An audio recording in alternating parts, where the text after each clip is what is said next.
Aujourd'hui, je voudrais vous parler de l'humilité.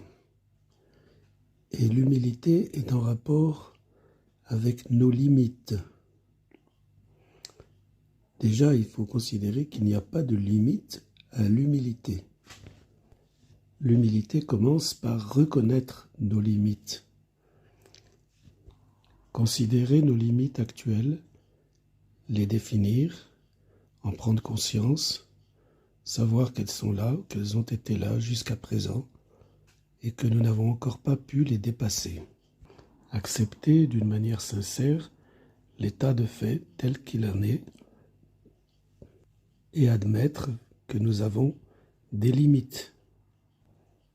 Comme je le dis souvent, on ne peut pas changer le passé. L'état actuel consiste à reconnaître ce qui a été, ce qui est, mais d'agir pour le futur. L'action pour le futur peut se comprendre avec cette promesse de Jésus. Ça concerne la prière. Ce que vous demandez en priant, croyez que vous l'avez reçu et vous le verrez s'accomplir. Il s'agit de croire, c'est-à-dire que c'est une action de foi. La foi se manifeste par la prière et la parole, en écoutant la parole et en priant selon la parole.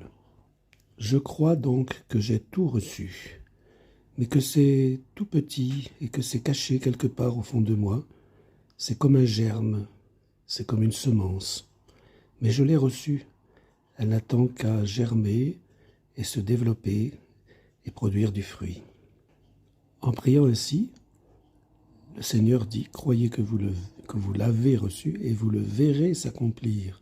Quand on sème une graine, on peut déjà considérer la récolte.